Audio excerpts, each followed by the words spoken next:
Hey, this is Oteil. If you're liking what you're hearing, head on over to patreon.com/comesatimepod and get your bus pass for an extra episode every week. Welcome back to another episode of Comes a Time. I'm Mike. I'm Oteil. And we have Dr. James Fadiman today. Another mind blower of an episode. When you think it can't get better, it just does. It just keeps going north. This guy is one of the pioneers of psychedelic research. He was there at ground zero with Ram Dass when he was still Richard Alpert and Tim Leary at Harvard. And psychedelics were not illegal, and they were trying to study how it would help people. Yeah. And then he had to go through 50 years of propaganda and being targeted by the government, called a cult, or classed with other cults. Yeah.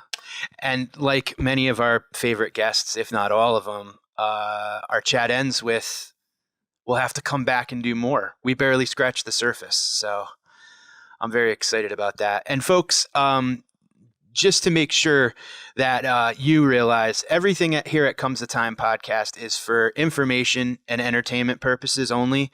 It is not a substitute for medical advice, diagnosis, or treatment.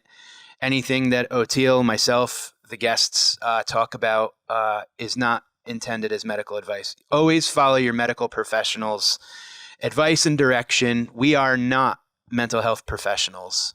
You could take our word for it. So enjoy the episode and enjoy all the phenomenal podcasts here on Osiris. Come follow us at Comes a Time on Patreon, patreon.com/comesatimepod. We'll catch you next time.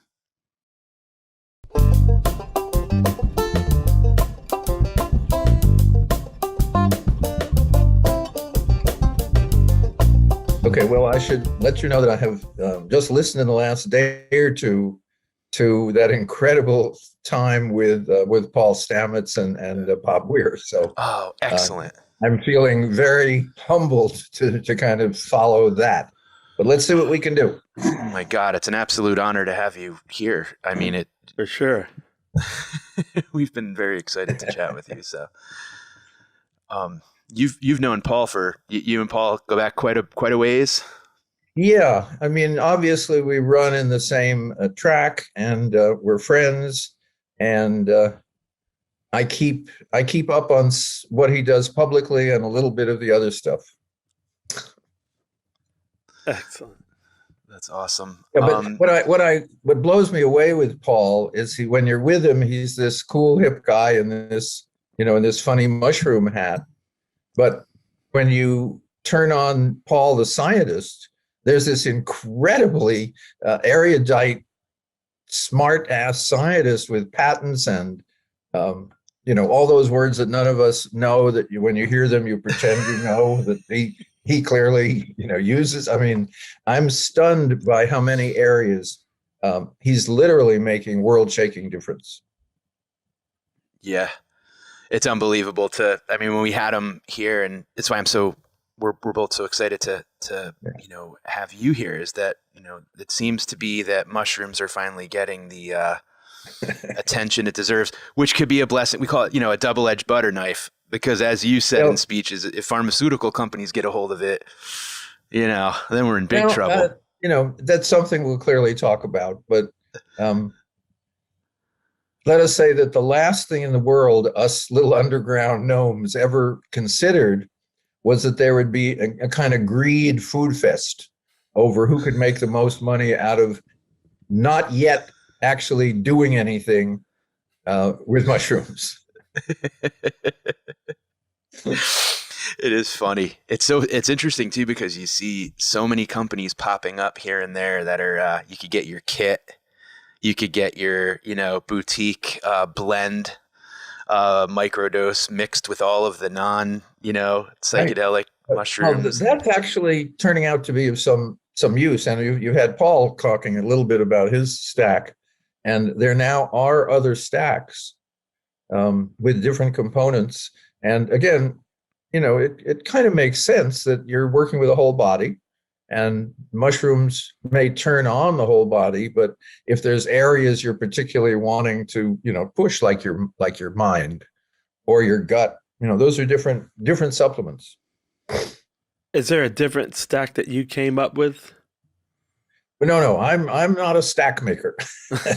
Paul has a stack where he has very good reasons for it. There's also a company called Flow State Micro that has a slightly different stack. And I just got a note from a friend who is working with people with Crohn's disease and all that area, and he's working with still a different stack. So undoubtedly, we're going to find that it may be that stacks are just mushroom merch, and you get 2 stacks and a T-shirt. But it also may be that, and it makes sense that if nature doesn't do it one chemical at a time, and I always figure that nature must know something that we don't, because it's had a few billion years to think it through. So I'm very, very agreed with Paul on that single chemicals make good pharmaceutical bottom line reports, but they're not likely to be the best medicine. And that's true of stacks as well, that even if you're starting with natural psilocybin, adding other mushrooms seems to be a sensible way to go. Yeah, absolutely. That does make complete sense. Now, we know, Paul hung out in a tree and got struck by lightning and the whole nine. Do you have as dramatic a story of your introduction into mushrooms? Does. I mean, when I hang out in a tree, I hang out in a tree and then I come down. But yeah, my origin story, if I ever join the Justice League, this is my origin story, which is I became very friendly with Richard Alpert, professor at Harvard, when I was an undergraduate. We worked together on research projects for a summer. We became friends. I left Harvard. I was living in Paris. I was writing not the worst novel ever written, but up there, and other appropriate adventures for my age. And Richard Alpert came to Paris on his way to Copenhagen, and he said, "Hey, Jim, the greatest thing in the world has happened to me, and I want to share it with you." That's not a bad offer. It's hard to say no, whatever it is, particularly since he's your professor, he's your friend, he's your mentor, and also he's in much better shape than I'd ever seen him. So whatever had happened was visible, kind of vibrationally visible. And I said, sure, what do I know? So out of his breast pocket comes this little jar of pills. Now, I'm so straight, I don't drink coffee, okay? Okay. And I've never heard of drugs. And I say, what's that? And he says, whatever, it was psilocybin. And I say, okay. So we're sitting there, outdoor cafe, Paris, all that beautiful glitter and nice people.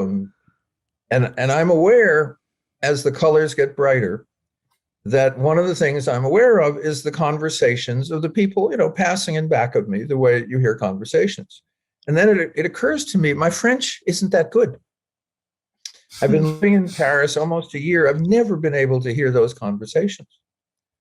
So I'm aware that something's going on. And so I say, this is too much for me, Dick. He says, too much for me too. And I say, but you haven't taken anything.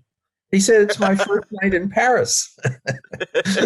So we retreated to my 6th floor walk-up, and I began to understand that there was a little more going on in the world than I had thought before. Now, that wasn't my incredible breakthrough, life-changing, blah, blah, blah. That was months later when I returned to the United States. My draft board said, would you like to go to Vietnam or would you like to go to graduate school? And I thought, those are 2 terrible choices, but one is clearly worse. And so I won't say I picked the worst one, but I went to graduate school. Yeah. Okay. And there I was with my psilocybin sessions, and I knew more than everybody. I didn't know much about anything yet. And I ended up working with a group in Menlo Park, and they said, would you like to take it with us? And I said, sure, it's a friendly drug. But they were using LSD, and they were using a full dose. Ram Dass or Dick Alpert at that point was really using what we would now call a moderate psilocybin dose. And a full dose just not only, it didn't blow my mind, but it made Jim Fadiman a fairly insignificant figure, even in his own life. And that changed my life. That changed my worldview, changed my metaphysics, changed certainly my relationship to my poor graduate school that had no idea what was going on. And so since then, go through 40, 50 years of whatever I did. Psychedelics was one of those life-changing incidents. And that was when it happened. When you put it like that, it's kind of really easy to see why they made it illegal. I mean, just as far as, you're like, oh, my grad school didn't know what to do with me. So obviously that's going to be bad for the military. That's going to be bad for, just trying to get people to go along and fit into the mold. Well, it was very clear that particularly after psychedelics, that going into the military was a bad thing for them and for me. Because the idea of killing people that I'd never met, let alone that I didn't know anything about, I wasn't going to do very well at.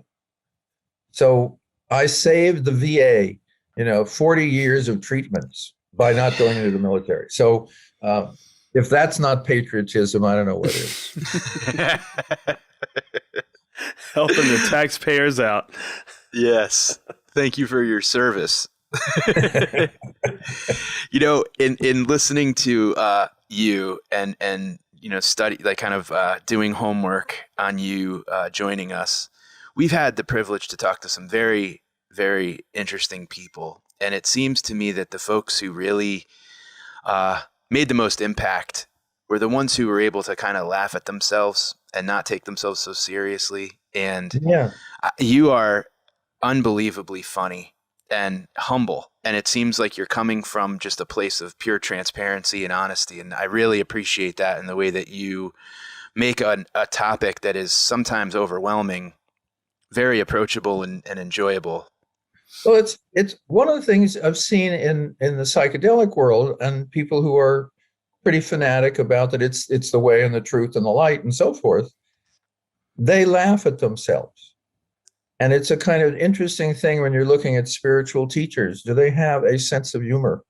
Or is it all profundity and truth and whatever else I'm selling?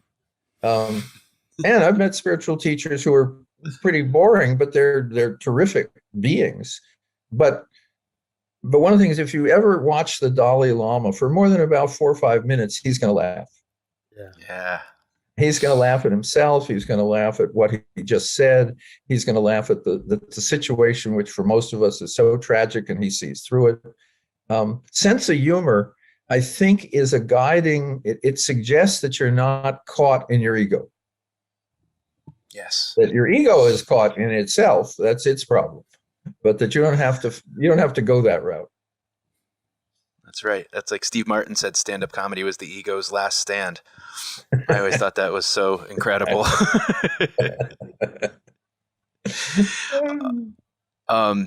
We've obviously talked microdosing quite a bit on the podcast and off the podcast. And one of the notions that you hit on during one of your talks was that if mushrooms are, antidepressants are heavily addictive, and it takes a long time to taper off and wean off. If mushrooms are an unpleasant experience, all you have to do is just stop. Yeah, that's a really important point. That pharmaceuticals, I'm not sure what the word is because they never use the term addictive. They're a product, obviously.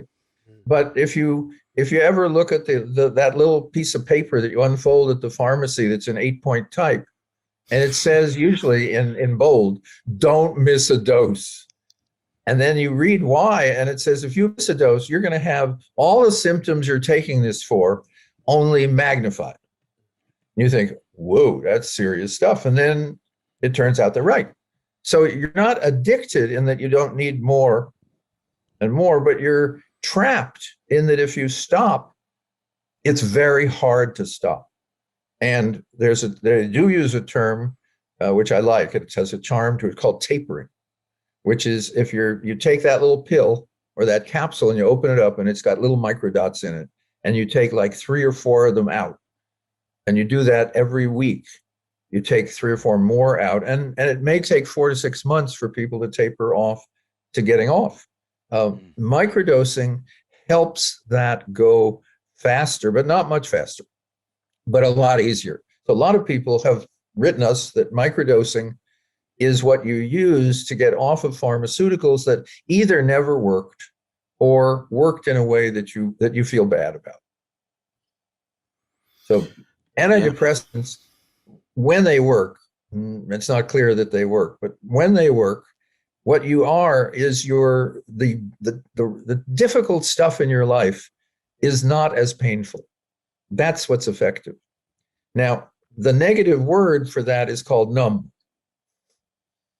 which is, yeah, life is bad, but I don't care. But the problem is life is good, I don't care either. And when you use microdosing for depression, and got a couple of hundred reports that say this is so, almost immediately you're less sad, just the way antidepressants work, but you're also more glad. And that's a totally different set of experiences. So the most common statement people have when microdosing for depression is, I'm back. Meaning I'm feeling like either me or like I thought I should be all these years. And I have some beautiful comments from someone I know personally, 31 years on antidepressants, 6 months to taper. And he says, I have all my feelings back, but I haven't had my feelings for so long. I kind of don't know quite how to behave. And people are a little nervous around me because I'm so, full of my full, I'm playing with a full deck for the first time. That's exciting. It absolutely is. It's something that, I personally have experienced. I talked about it a little bit when Paul was on, but, I know that you kind of laugh about that, the method that's named after you, but the 1 day on, 2 day off approach, which I did for an entire month. And I came off of an anti-anxiety medication to do it. And coming off of it was extremely painful. There were zaps and there were, feelings of like muscle spasm and headaches and sleepless nights and all of that. But I've explained it as like, I just feel muted when I'm on. That's it. That's actually a better term than numb. It's muted. It's what do we call it on a trumpet? A mute, right? A mute. Yeah, absolutely. And that's pretty much how I feel. Most days.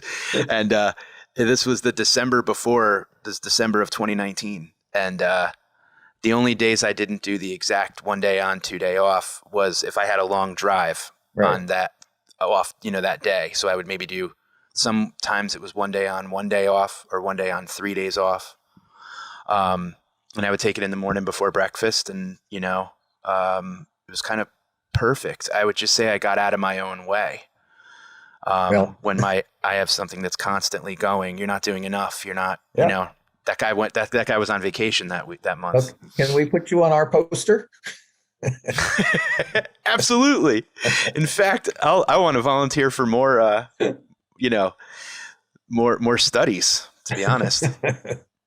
Well, so that's the fun part for me is I haven't given microdoses to anybody, but I have like a couple of thousand reports of people who wrote in and said, I'm going to microdose. Can you suggest a safe, effective way? And so if you go to our site, microdosingpsychedelics.com, that's basically what it says. It says, here's the dose range. Here's some general questions. Here are a few possible reasons why you wouldn't want to do it. And by letting us know how it works for you, just as you've done, we can then tell other people who ask the same question. So we get a lot of very curious conditions that people ask about. And sometimes we can just go in our database and say, oh yeah, we got 5 people with the thing you're talking about, and 4 of them said it really was great, and the others said it made no difference at all, or whatever. But that's how we've expanded really our knowledge base past what the research people simply could ever do. Yeah. And it seems like the folks that you see talking about it are the people who, it's an interesting to see the level of, variety. I had days where I had to remind myself, like, did I even take it today? Because I felt that's it. right. Yeah. See, but then that's my favorite definition. People say, what is a microdose? And I say, well, a microdose is you have a good breakfast, you are effective at work, you make a few cold calls that you've been holding off, you're nice to the people in the office, even that one person that doesn't deserve it. Maybe after work, you go to the gym and you do one more set of reps and you forgot you took a microdose. Right. That's perfect. Yeah. That's been the interesting thing too, because it's like every now and then I would take one where it's like, oh, yep, I definitely took one today. I got to go back home because it definitely wasn't perfect, I mean, one of the sad things about psychiatric medications is they're not very good, but they're better than nothing. And we didn't have anything pretty much until psychedelics came back into awareness. So, yeah, I mean, it's scary when you have a medication that will make you not feel terrible, but it won't make you feel good. But there's no, and you go to your, physician who's like a really good person, and he says, honestly, this is the best thing we have. And you think, honestly, this sucks. And then you start, finding out that there's a whole other world out there. And it's hard for me to be around people who are caught in medications that aren't very good. It's just a very, very hard feeling. When I didn't know there was a way out, I just, felt kind of a normal level of compassion. But when you say, there's that little door over there in the corner that you could walk through. Yeah.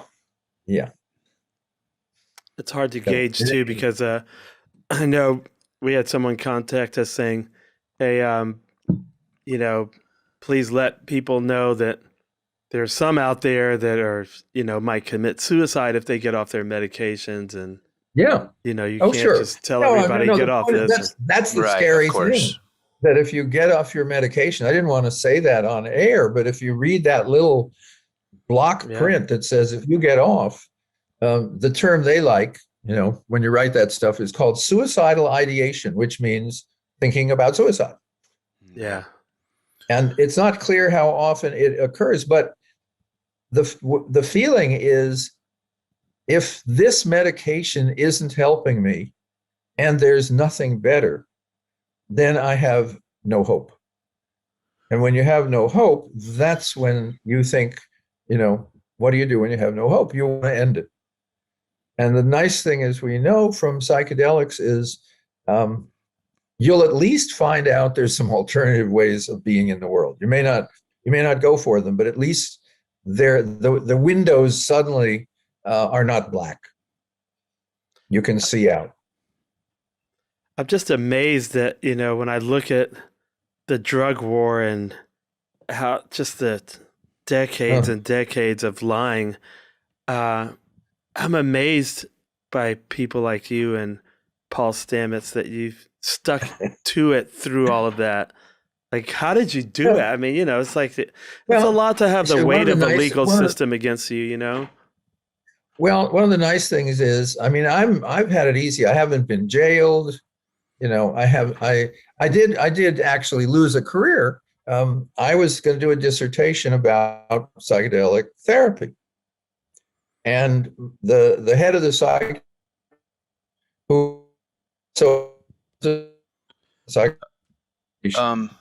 looked across the desk at me, because I asked him to be on my committee, and he said, "Mr. Fadiman, if you do this dissertation, you will never have a conventional academic career." And I thought, okay. And I said to him, Jack, probably Professor Hilgard, you took one risk with your career. And in this case, he had developed the first hypnosis lab, which was equally unpopular. I said I should be able to take one risk with mine. And he said, okay, I'll be on your committee. And he was absolutely right. I was absolutely cut off from a conventional career. And thank God. And probably in the music to you at some point, the bass line, you're never going to be able to be in a symphony orchestra, right? Right. Yeah, I mean, I'm glad that I was kind of liberated from the normal career path for sure. Yeah. But it's scary Yeah, when you're exactly. living without a safety net at all, you know. I mean, of course, that's what I Yeah. chose too, but Yeah, well, you know, at it one wasn't. point, They weren't going to put when I me got in to a jail. certain age, At one point. well, let's say an awful lot of musicians have ended up in jail for whatever. Well, they that's did. true too. But that was probably for the LSD and not the playing music part. Right. Yeah, or right. half a It's joint. true. That's true. Yeah. But I'm seriously, I'm in awe of you. It's a quite a dance, you know, with the law, and also while you're trying to help people, it's not like you're trying to do something bad. You're literally trying to help, you know. Well, at one point there were groups who would try and rescue you from being caught in a cult. They would decondition you from your cultness. And I looked at the list one day, and our little Menlo Park research group was on the list. So we were among the people that our clients, you know, if they were captured by these people, they could be deprogrammed from their psychedelic insights. Now, I don't think it ever happened because it's really hard to get deprogrammed. It's like getting deprogrammed after you found out that sex is good. Yeah, there's no such thing as deprogramming. Try as they might. That's right. The sky is actually gray. It's not blue. Wow. How about that? Such a weird thing that see yourself on a list of cults. I'm sure the Grateful Dead was on a Well- list of cults at some point. I'm sure. Well, I mean, you know, I have a one beautiful memory of the Grateful Dead, which one year my daughter, who was, I guess, late teenage, said, "Dad, for your birthday, I'm going to take you to a concert at Shoreline of the Dead." And I thought, wow, my daughter, how cool. Yeah, So that's we're fantastic. sitting on the grass, and within about 10 minutes, people have offered us drugs, which was really very sweet. And at some point, what I remember is I wanted to dance, and she wanted to dance, but there was this like, do I do this kind of dancing in front of my daughter? And my daughter is thinking the same thing. Do I do this kind of thing in front of my old man? So there's this wonderful moment where we were, you know, we each had our own dead, and they didn't quite overlap. And it was a wonderful afternoon. Oh, that's beautiful. See, That's great, man. that's just dissolving ego right there, isn't it? Yeah. Yeah. Well, the other thing is one of my friends who was a serious Dead follower had and always turned on at concerts. What he said it was the only place where I ever experienced that group mind. And I remember, you know, you talked about it when Paul was on a little bit, but it was a particular phenomena. And it's true of a really good concert where not only everyone is with you on the stage, but everyone is with everyone in a way that you don't experience anywhere else. And that was particularly true, of course, with Dead concerts, because a higher percentage of people were higher on all kinds of things. So the group mind had a little edge to start. But it is one of the reasons, of course, you know, we go to concerts. Yeah, the only thing I've found that's analogous to it is Black Church. And a lot because of that, you know, yes, the musicians are on stage, but the audience is completely included in that. So there's a total blurring, and there's the whole feedback between the audience, and you can't even call them performers because they're not up there entertaining. They're trying to call down the spirit, and and when that group mind happens, it's really intense, man. And so it's fun to have that and the improvisation part, like at a Dead concert with that many people. It's just like, wow, it's a huge, it's a lot of energy to be connected like that. It's great. Well, I just realized we blew a really interesting opportunity in the 60s. There was a time when we surrounded the Pentagon and we were going to lift it. Yeah. Okay. That's right. But had we had a Dead concert while we were doing it, we might have done it. or just retune the people inside. That's right. That's you right. Got it. Because that's all it is to me. It's like the radio, the old radios where you had to get the dial just right to dial into the station. It wasn't digital. You'd be like, I went too far this way. Oh, the dial wasn't very good. But that's how I look at everything.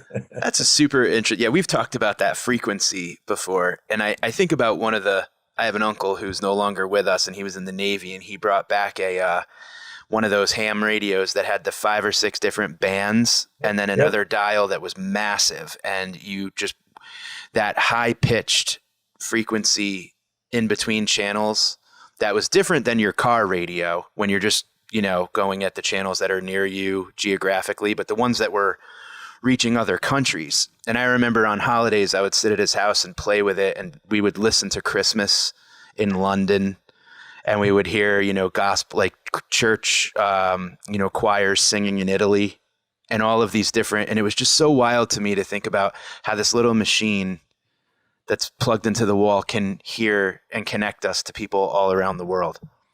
Yeah. See, what blows my mind about, I'm like, we call this, tuning into the frequency of love, empathy or whatever. And I'm so why does psilocybin do that? Why does it make you more attuned to, it's like it has a spiritual quality about it, but it's a fungus. So it's like it has an intelligence almost and a spiritual life, or it's really kind of mind blowing to think about. Well, one of the things that distinguishes LSD and psilocybin is people definitely talk about the spirit of the mushroom. Now, with ayahuasca, they're even clearer. It's mama ayahuasca or grandmother ayahuasca, because ayahuasca talks to you and says, you know what you're doing? You got to go down to the gym more and you got to eat differently. I mean, it really nags.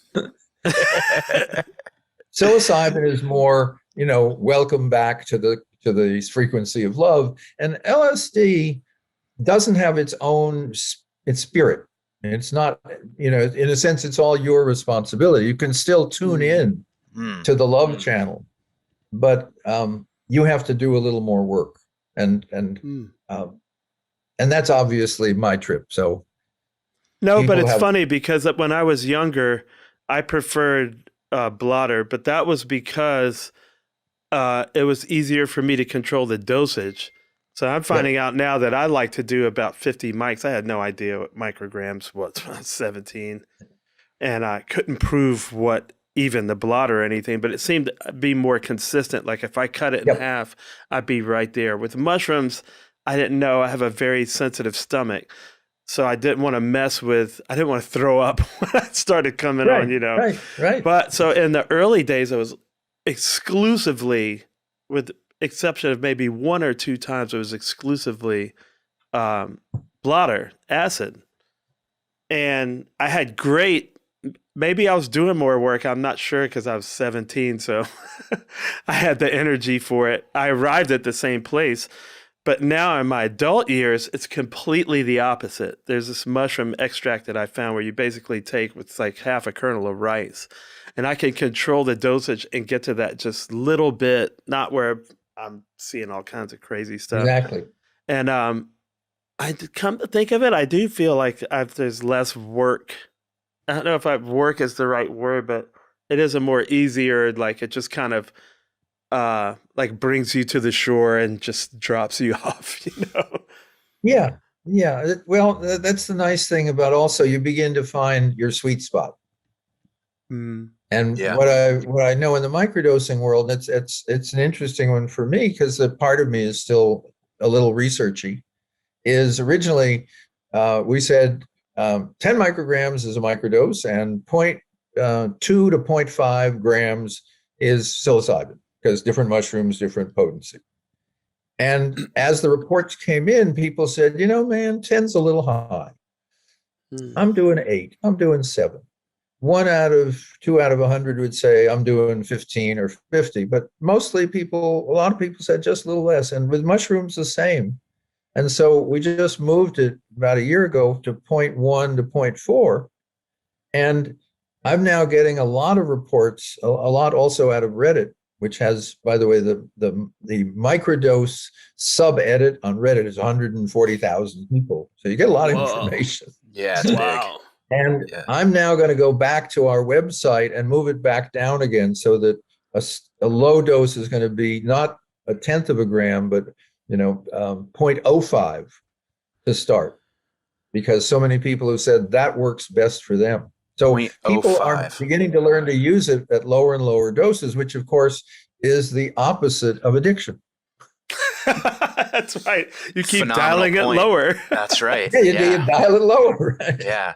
Now, when you're looking at, an actual, a cap and a stem and there was always this kind of lore of all of the magic was in the closed cap or the golden part of the stem and all of this, is there truth to, so like if you have a mushroom and you're basically busting it into micro doses, Right. are you going to get that, magic microdose that one day, or are you going to have a couple of duds the next?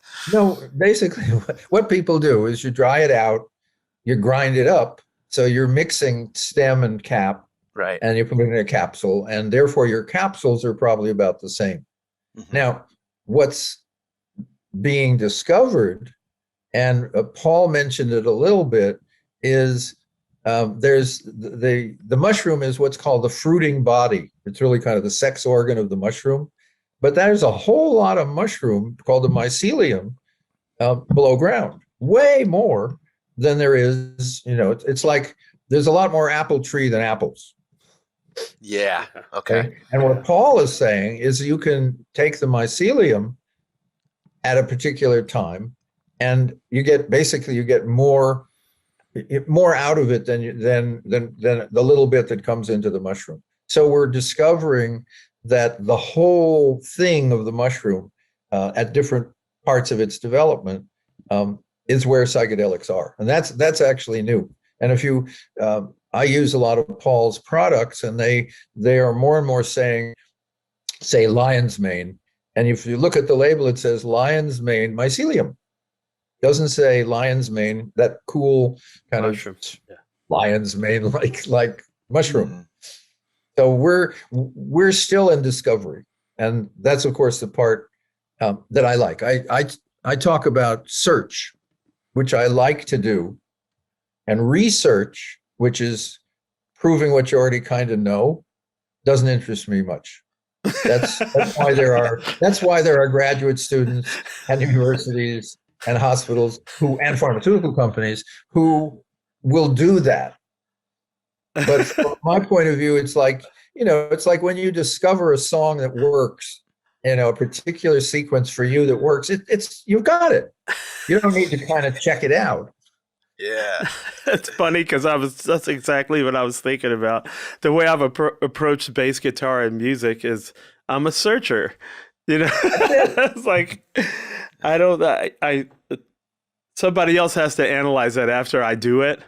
Right. To me, the proof or whatever is the song, and then I let them label whatever I did. And I'm kind of fascinated to see how that turns out too. Literally, Paul was recently made a member of the Explorers Club. He wasn't made a member of the Researchers Club. Right. Yeah. Keep the mining helmet on and the magnifying glass in your pocket. Exactly.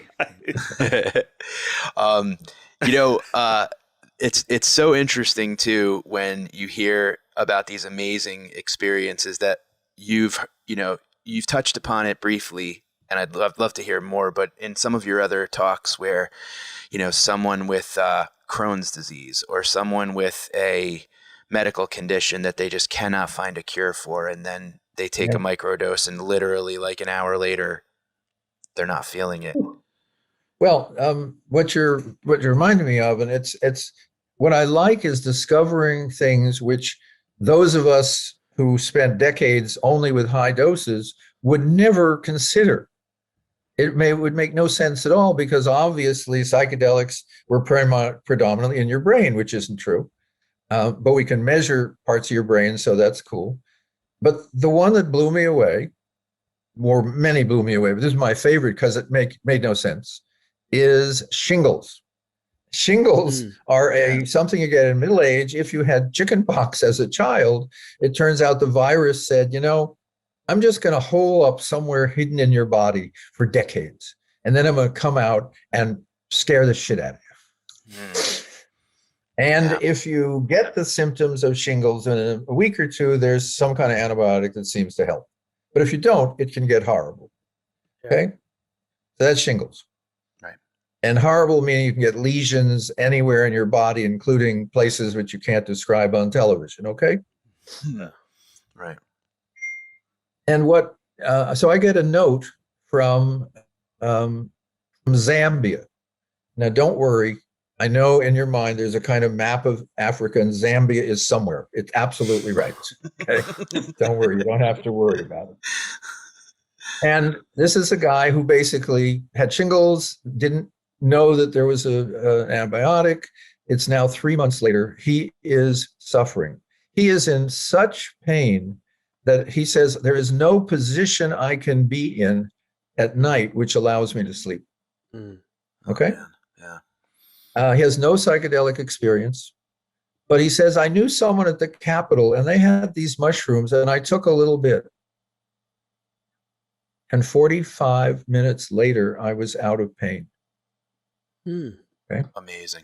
And I went just what you did. I went, what does that have to do with? How can a virus from chickenpox be affected by a little bit of a mushroom?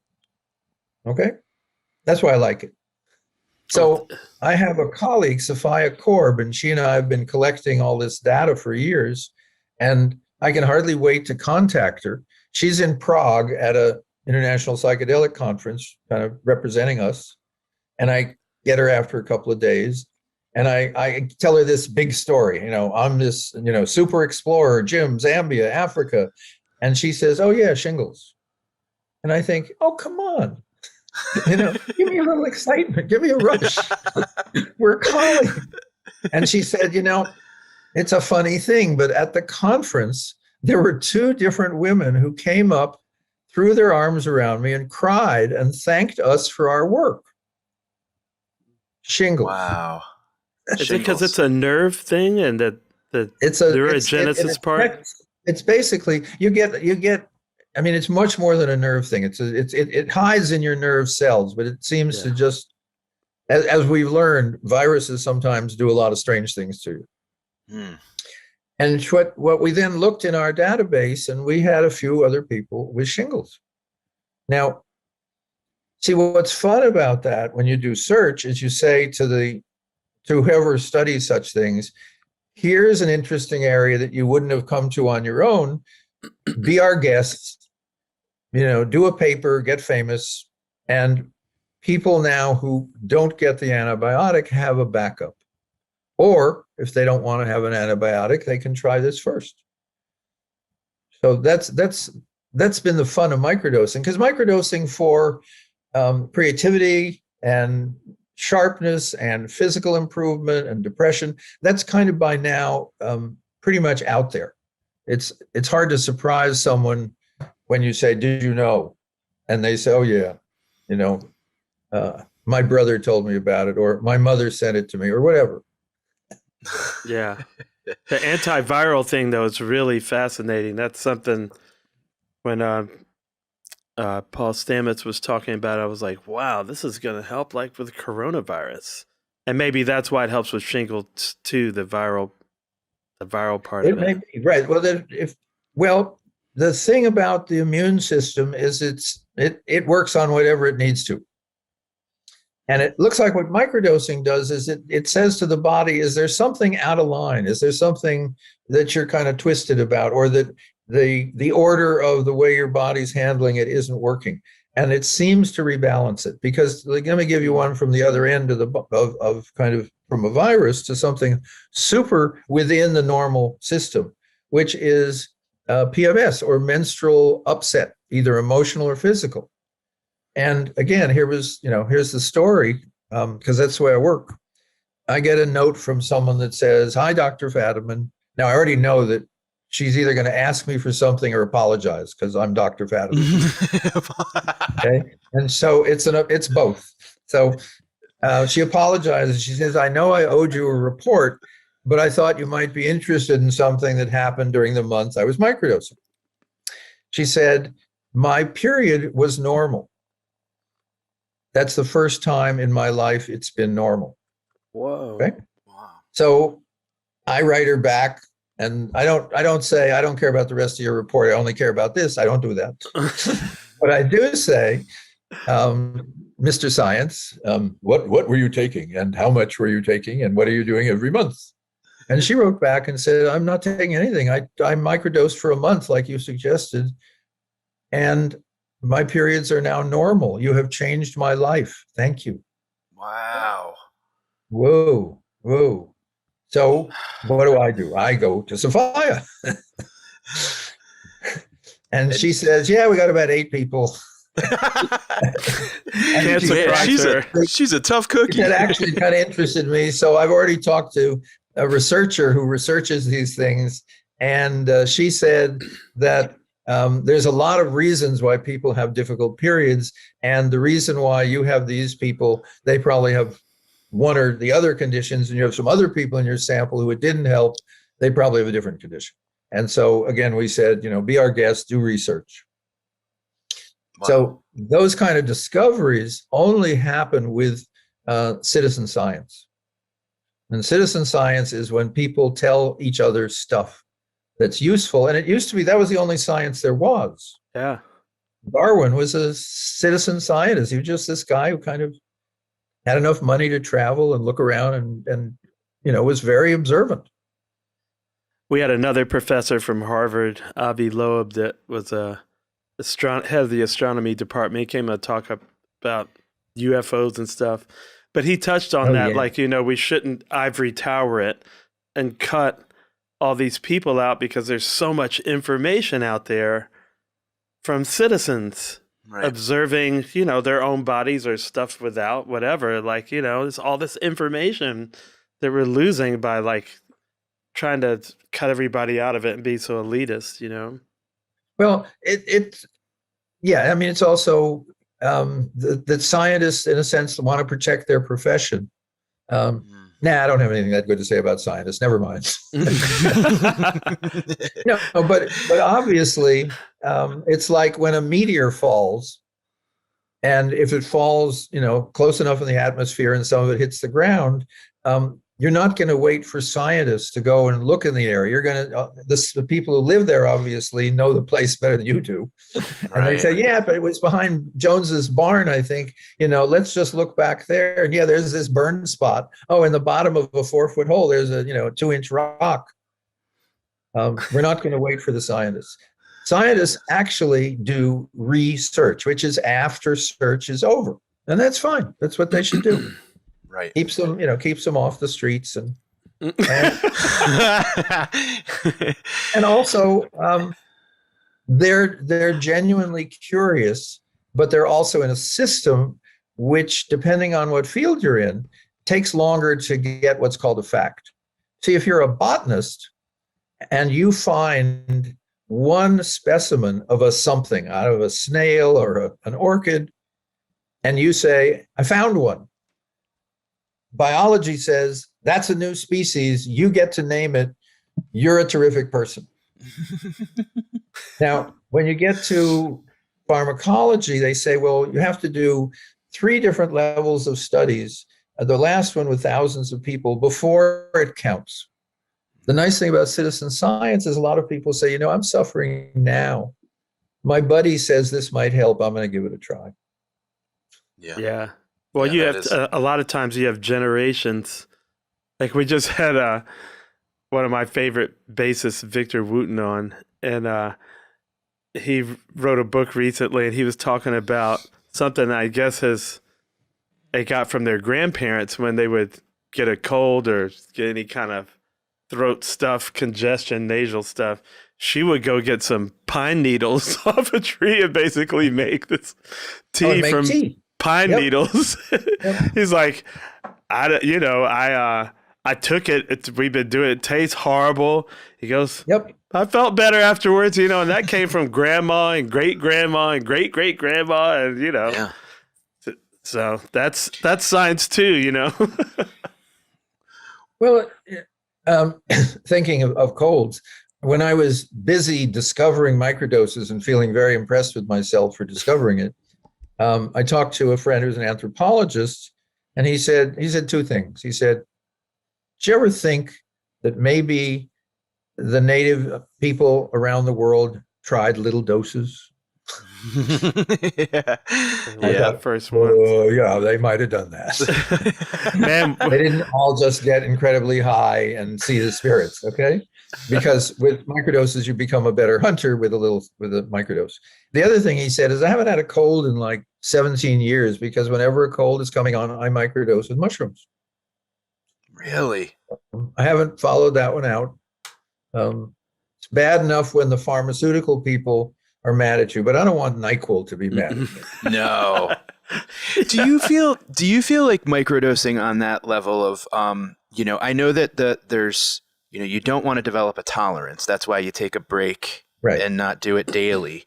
But doing a 1 day on, 2 day off, 1 day on can you just do that until you run out and then get more and keep going? Like, is Forever? this, forever? Or is there that frowned upon? Like, The answer is, then I'll just tell you kind of the general, what the citizen sciences have come up with. Okay, so we're talking, our sample, by the way, is from 51 countries. Okay. But the other sample is this great the Reddit people.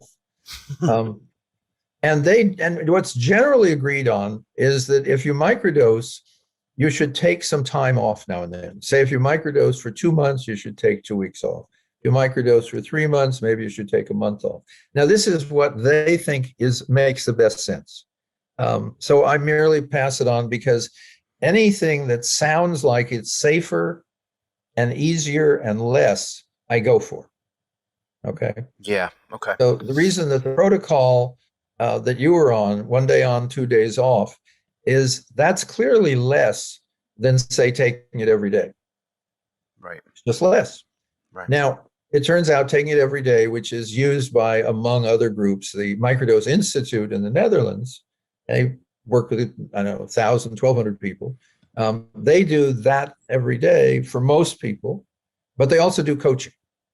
And that's the new generation of microdosing is, if you're serious, microdosing plus life coaching. It isn't coaching on how to take the microdose. That's pretty easy.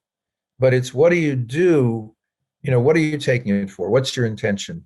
Your intention, for example, among others, was to not be crippled either with anxiety or anti-anxiety medication. Right. Okay.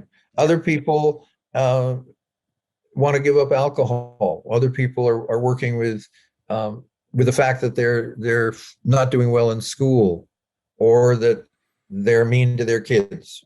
So there's a lot of reasons, and what's I'm seeing both Microdose Institute and Flow State Micro groups that do coaching, and that looks like a very sensible model to add somebody supporting whatever direction you've chosen to move. And the nice thing about microdosing, it looks like it's low enough in kind of intensity that you can pretty much direct it in the ways you want. I mean, that's magic when it comes to taking some, like you don't tell an antidepressant, which way you want to go. It kind of just, you take it and it starts sanding the edges and just making things a little bit more palpable for the day. When you talk about some of these, whether it's life coaching or whether it's, being involved with research and all of that, one of the beauties of the internet is also one of the dangers. You really don't know what's legitimate and what isn't. If someone wants to get involved in maybe becoming part of a trial or, helping with research, do you personally recommend any resource that is viable? Well, the government actually has a list of all trials that they approve of, and that list has gotten bigger and bigger because institutions are now in a little bit of a game, which is who's the next institution to get their own psychedelic research center. Tim Ferriss and some other donors, but Tim mainly got people to set up Hopkins because they were doing the most and the best work. So they now have their own center. Well, then, Columbia wanted a center, and now Stanford is looking at it. And the other side of that is that all these companies that are coming on board are taking the money that they're raising by going onto the markets, and they're saying, well, the only way we can be in business is to do research. So they're going to schools and saying, would you be interested in doing psychedelic research? And the usual answer is no, Nixon, bad, 60s. And then they say, we're going to pay you to do the research. They say, well, I'm actually have been somewhat interested in that research for some time. And then they say, I meant absolutely. One graduate student who we had shunted, we kind of hadn't talked to him for a while, but actually he's going to lead the research because he's actually a specialist in this area. And there is a listserv, and it has way over 1,000 people, and it's a graduate student listserv. And it has graduate students from dozens of areas, and they help each other find research jobs, find obscure references. They have meetups. They have a whole little world of helping each other get into this new career of psychedelic researcher that you can tell your parents about. I've got an idea for them. Why don't they take all the people that they put in jail for psychedelics and for weed and free them, and then they get paid to be part of the experiments to help them get over the PTSD of being in jail for no friggin' good reason for however many years. You know what I mean? First in line. I always get so mad. I'm so happy that this nightmare is coming to an end. And then it's right behind my happiness is this extreme anger for the people that are still in jail. It just, it could have been me. It could have been me. I'll give you one curious thing. They have done some research on people in jail, and they divide them into two groups, people who've had psychedelic experiences and people who haven't. And the people in jail who've had psychedelic experiences are healthier than the ones who haven't.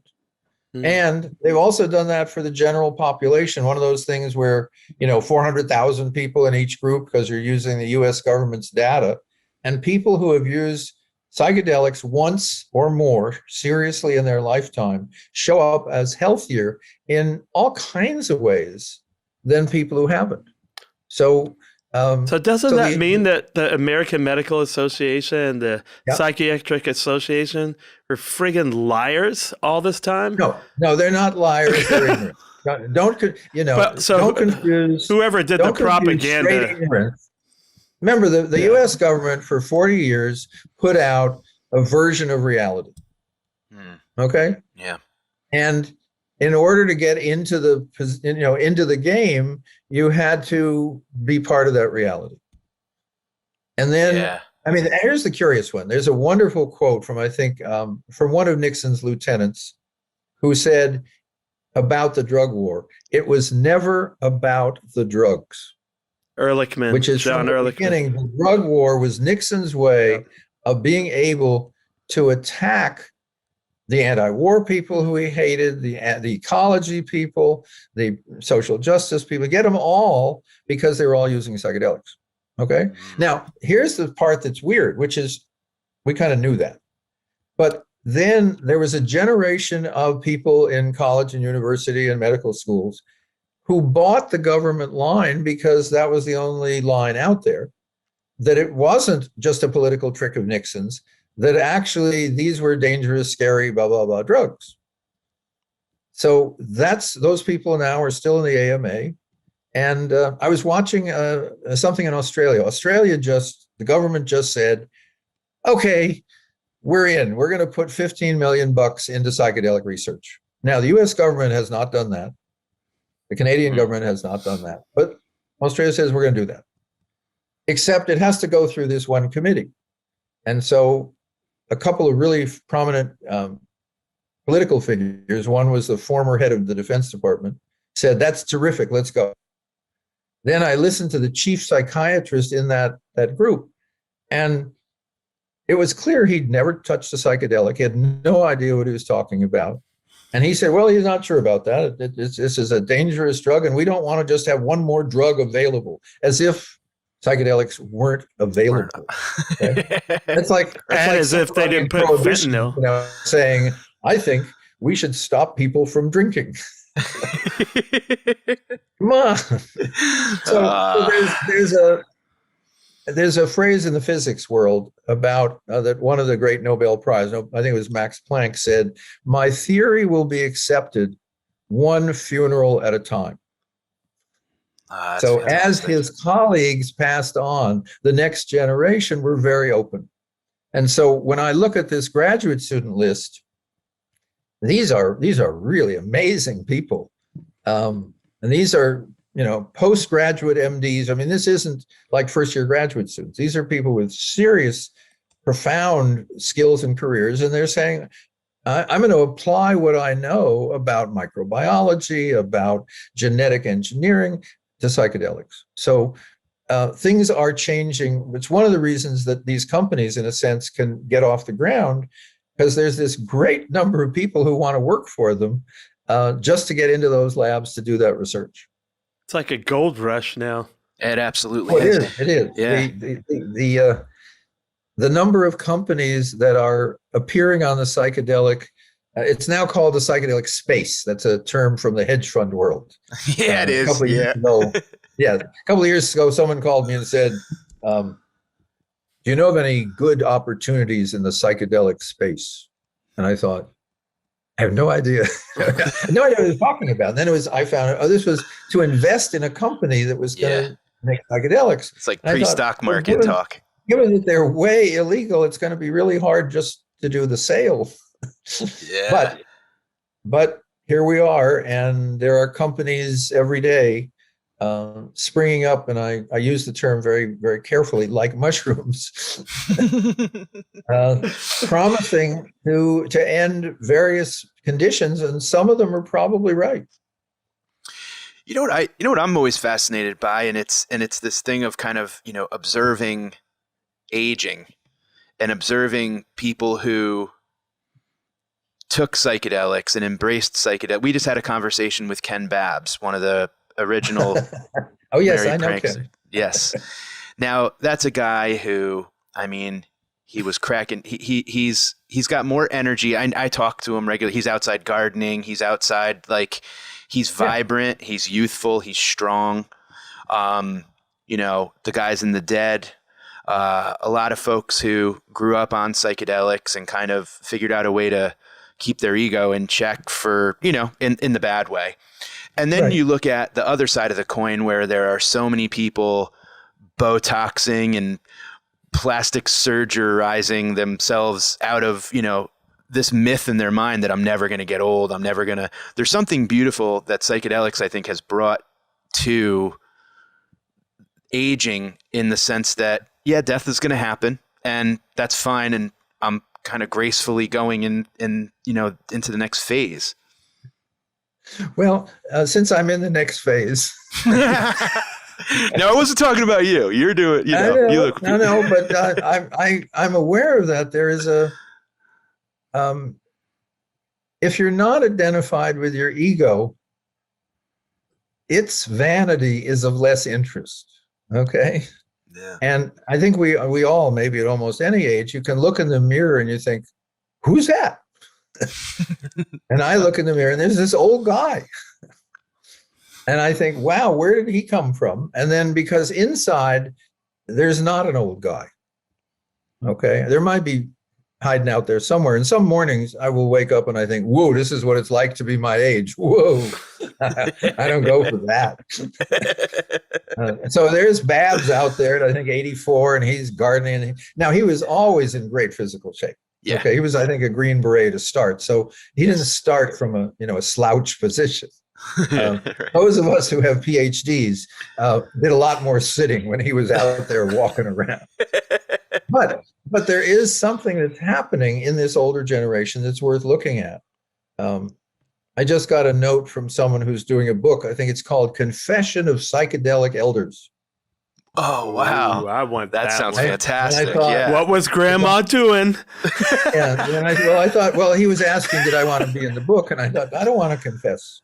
To being an elder. That's it. Well, partly I don't want to confess because I haven't had, Babs has done really scary, dangerous things. Okay. I've really had it pretty gentle. I don't have a lot to confess that would, use up pages. But it was the notion that psychedelic elders are this group. And I think it's more that when we started it, and the question was, how have you survived all these years? Is one of the things about psychedelic elders is we've all had our 40 years in the desert, where people indeed, where you Literally. were, where I was a member of a cult and you could, deprogram the people I'd help. And my parents at one point said, would you see a friend of ours who's a psychoanalyst? And I said, why? And they said, and I said, okay, I get it. I'm so happy and well-adjusted. Yeah. Yeah. Because He you're and I not had a good tied to time. ego. Well, even was think, cool. if we think about aging, like someone who, gracefully on the inside, while his body kind of failed him, look at Ram Dass. There's someone who was stricken to a chair, and in any video of him just even being able to like be in the water, you could see the joy. Like it was like a child trapped, inside of him that he wasn't afraid to let out. If you want a serious book about going past psychedelics, Ram Dass's memoir, Being Ram Dass. We just read it. I listened to it actually on audio, but it's beautiful. And the thing I got, which was a surprise, because here is the guy who turned me on with psychedelics, and he says, man, psychedelics, I'm past that. Okay, or almost past it. Okay. Yeah. He trips a little now and then. But what I got is, and this is awkward, this is in my confessions part of the book, I guess, which is, it looked to me like Ram Dass and Tim, who I also was friends with, really didn't know how to use psychedelics. They used them way too much, way too often, way too casually, and they didn't exactly get tolerance, but they got less and less benefit. And so when Ram Dass was saying, I'm going to give up psychedelics to be in the love of my guru, he wasn't giving up very much. And it suddenly made clear to me where that break came, because obviously I haven't made that break, but I also have used psychedelics really, compared to someone like Ram Dass, like not at all. And I was on a national radio show and someone said, well, how often do you drop? And I thought, this is an awkward moment, because if I tell the truth, I lose my youth audience. And if I don't tell the truth, then I've just lied, and that's like really an awkward place. So I did one of those, like politicians know how to do. You slide around, you answer some other question. And, Yeah, we'll circle back to that. Well, whenever I hear accounts of what they were doing, my mind is blown. I'm like, 400 mics, like. What about 600? Like, what are you nuts? The first time he did LSD, when it was in a jar of mayonnaise. A white, a mayonnaise jar. And they were just taking spoonfuls. Yeah. Oh my God. Yeah. Well, I've never, I've tripped probably 70 times. I've never had anything. Oh my goodness. Well, but that's of course then Kesey with a Kool-Aid acid test, which is you just took a glass. Yeah. But Kesey was very clear. Is Ram Dass and Tim even more always said set and setting, careful, pay attention. They were a little wild, but basically they were always saying that. Kesey was very clear that it's your problem. You want to take too much, it's your problem. Yeah. Don't come to me. And so he was, in a sense, he doesn't get enough credit for what brought down the 60s. And Tim gets too much credit for what brought down the 60s. Yeah. I just was always scared, and not in a bad, I don't know, maybe scared's not the right word, because you don't want to take fear into your trip. So I knew that, like, don't get paranoid, as your runway to your trip. Yeah. But it was maybe respect. I just had a deep, like, you're messing with your brain chemistry. I want to ease my way in. I want to, like, the heat. If I'm going to turn up the heat, I'm going to go 5 degrees at a time. I'm not going to just like go to 100 and be like, oh boy, it's so hot all of a sudden. Yeah, I just couldn't. Well, anyone who's had an accidental, puddling, which we all have. It's a scary experience when the world that you thought you knew just turns out to be a like a puppet show. And people that you have known your whole life don't have a face anymore. And it's a terrifying experience. But the image I have is going into a casino on, I think, New Year's Day from Death Valley. Oh, boy. And you look over this casino and all I saw was skeletons at all the tables playing. Wow. That's the thinnest that they've ever looked. You just saw people. The truth. Skeletons in jazzies with a pack of Newports in their cool 100s. It's like, wow, did I make it into a Grateful Dead video? Right. There's Bob wearing a duck. Yeah, totally. That's right. Wish you guys could have seen it. Oh, man. Yeah. It's so incredible to chat with you. We really do enjoy this opportunity, and we would love to have you back anytime. We promise we won't ask you numbers on how many times you did things. Okay. Well, actually, there's a whole nother topic which is not as well known to you guys, but I have a whole new book out, which I've got 25 years into, which is called Your Symphony of Selves. And it's about the internal selves you have and how to make that both visible and healthy. But that's another topic. We can stay on drugs for this one. I mean, we got to do that one. I know, absolutely. Great. Like, I mean, I didn't mean to jump to, we can always edit. I didn't know if you have time, I don't know, Oteil or. No, I have time. Actually, I have to go because I'm dealing with kid apocalypse. Okay, well, let's. But we would like to have you back for sure. Please, if we could. Actually, it's better to have me back because otherwise, there's something called overeating. Oh, yeah. Yeah, Jim, this has been incredible, and we can't wait to have you back if you'd like to, come back and join us again. Thank you very much. Thank you, everybody, for listening. See you next week.